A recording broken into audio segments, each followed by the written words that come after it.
Welcome to Aadya TV. AITC ఆధ్వర్యంలో ఈరోజు కార్మికులకు ప్రభుత్వ హాస్పిటళ్లలో పనిచేస్తున్న కాంట్రాక్టు ఎంప్లాయీస్కు అంటే శానిటైజర్, పేషెంట్ కేర్, సెక్యూరిటీ కార్మికుల కనీస వేతనాలు పెంచాలి అని చెప్పేసి కూడా వాళ్ళు ఈరోజు మాత్రము హైదరాబాదులోని ఏఎంఈ దగ్గర ధర్నకు మాత్రము ముట్టడించడం అనేది అయితే జరిగింది. ఇక్కడ ఆందోళన చేపడుతున్నారు. ఇక్కడ ధర్న కూర్చోవడంతో ఇక్కడ పోలీస్ యంత్రాంగం మాత్రము వీళ్ళను ఎప్పటికప్పుడు ఇక్కడ ఎప్పుడైతే వాళ్ళు బయటకు వస్తారో అక్కడ అరెస్ట్ చేయాలి అనే ఒక ఉద్దేశంతో మాత్రం పోలీసు బలగాలు ఉన్నట్లయినా మాకు స్పష్టంగా కనిపిస్తుంది. ఇక్కడ వాళ్ళు మాత్రం ఇక్కడ శాంతియుతంగా ధర్నా చేస్తామన్నప్పుడు కూడా చుట్టూ పక్కల పోలీసు బలగాలం పెట్టుకొని మాత్రం వాళ్ళు నిరాశను తెలుపవలసిన పరిస్థితి అయితే ఇక్కడ ఈ రాష్ట్రంలో కనిపిస్తున్న పరిస్థితి మనకు కనిపిస్తుంది.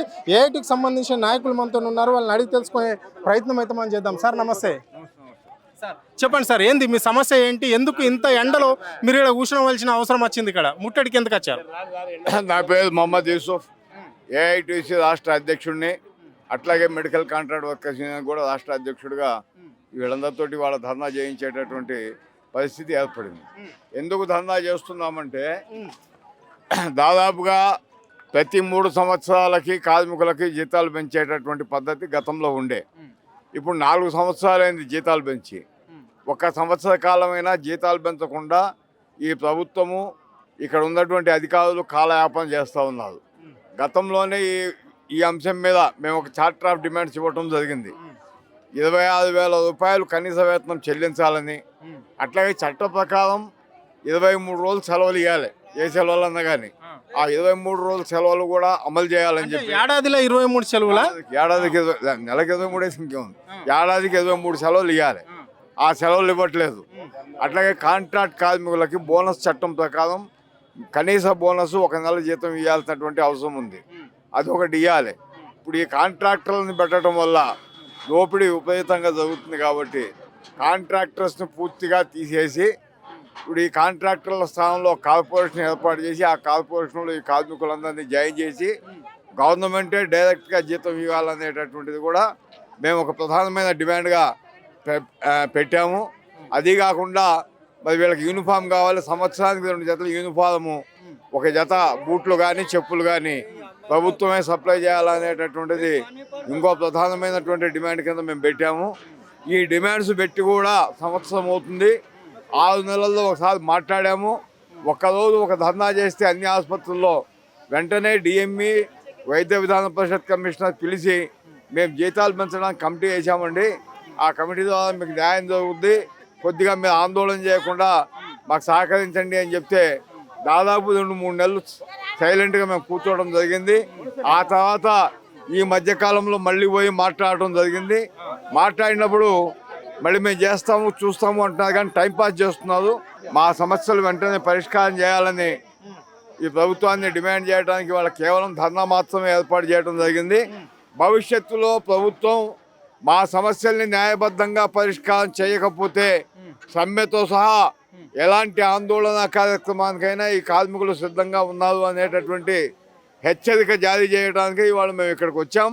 కేవలం ఈ సంబంధించి ఈ అంశాలకు ఓన్లీ అధికారులకు మాత్రమే మెమరాండం ఇవ్వడం జరిగిందా? ఈ మంత్రి కూడా ఉన్నాడు కదా, ఆరోగ్య శాఖ మంత్రి, ఆయన ఎప్పుడన్నా కలవడం అనేది జరిగిందా మీ యూనియన్ ఆధ్వర్యంలో? గతంలో మంత్రి గారిని కలిసాము, అధికారులను కలిసాము, ప్రిన్సిపల్ సెక్రటరీని కలిసాము, దీనికి సంబంధించిన వాళ్ళందరినీ కలిసి ఇవ్వడం జరిగింది.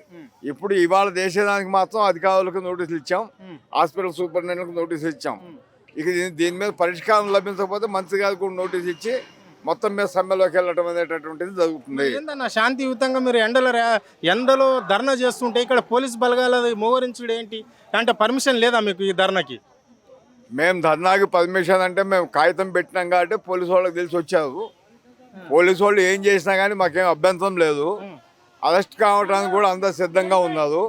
కాకపోతే ఏంటంటే ఇది మొదటి ప్రయత్నంగా చేస్తున్నటువంటి ధర్నా కాబట్టి శాంతియుతంగానే నిరసన తెలియజేసి దాని మీద కొంత సమయం వాళ్ళకి ఇచ్చి ఆ సమయంలో వాళ్ళు ఎలాంటి చర్య పరిష్కారం చేయకపోతే దాని మీద మేము మా కార్యక్రమాలు తీవ్రం. రాష్ట్ర వ్యాప్తంగా ఎంతమంది ఉన్నారన్న ఈ ఎంప్లాయీస్? ఎంత వ్యాప్తంగా 20,000 మంది శానిటేషన్, సెక్యూరిటీ, పేషెంట్ కేర్ వీళ్ళ కోసం చేస్తాం. ఇంకా చాలా మంది ఉన్నారు, చాలా రకాల డిజిగ్నేషన్ ఉన్న వాళ్ళు ఉన్నారు.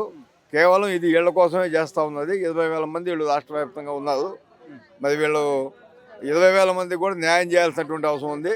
పిఎఫ్ కట్ చేస్తారు, అది 2 వాటాలు కార్మికుల జీతంలోనే కట్ చేస్తారు. ఈఎస్ఐ 2 వాటాలు కార్మికుల జీతంలోనే కట్ చేస్తారు. ఆ కట్ చేసిన అమౌంట్ కూడా పూర్తిగా 100% అక్కడ చెల్లించేటటువంటిది లేదు. ప్రిన్సిపల్ ఎంప్లాయర్గా ముఖ్య యజమానిగా డిఎంఈ, వైద్య విధాన పరిషత్ కమిషనరు, సూపరింటెండెంట్ వీళ్ళందరూ బాధ్యులైనప్పుడు కూడా వీళ్ళు ఏం పట్టించుకునేటటువంటి పరిస్థితి లేదు. చాలా దారుణమైన పరిస్థితి ఉంది. మేము అడవిలో ఉన్నట్టున్నాం, ఊళ్ళో ఉన్నట్టు లేము. హైదరాబాద్ లాంటి నగరంలో 11,000 రూపాయల్లో బతకాలంటే ఎట్లా బతుకుతారని చెప్పి అడుగుతా ఉన్నాం. ఇవాళ కనీస వేతనం డాక్టర్ అక్రాడ్ గారు ఒక ఫార్ములా ఇచ్చాడు. 2,700 క్యాలరీల బలాన్ని ఇచ్చేటటువంటి భోజనం ఈ కార్మికులు భార్య భర్త 2 పిల్లల్ని ఒక యూనిట్ కింద తీసుకొని వాళ్ళకి 2,700 క్యాలరీల బలాన్ని ఇచ్చే భోజనం ఇవ్వాలని చెప్పాడు. మనిషికి 17 గజాలు బట్ట చొప్పున సంవత్సరానికి ఇవ్వాలని చెప్పి ఆయన ఇచ్చిన రికమెండేషన్స్లో ఉన్నది. అంతేకాకుండా వీళ్ళు ఉండడానికి ఒక సింగిల్ బెడ్రూమ్తో పాటు ఈ అయిన మొత్తం అమౌంట్ మీద ఒక 25% వాళ్ళ పిల్లల చదువుకి రిక్రియేషన్కి ఇవ్వాలని చెప్పి ఇంకో రికమెండేషన్ ఉన్నది.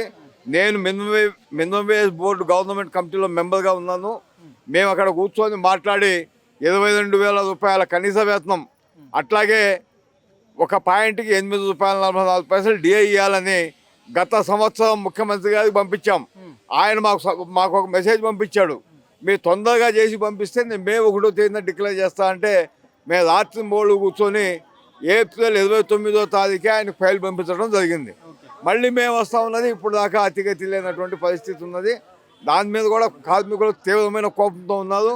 ఆ కనీస వేతనాలు వస్తే 1,20,00,000 మందికి ఈ రాష్ట్రంలో అవి వర్తిస్తాయి కాబట్టి వెంటనే దాన్ని కూడా రిలీజ్ చేయాలని చెప్పి డిమాండ్ చేస్తున్నాం.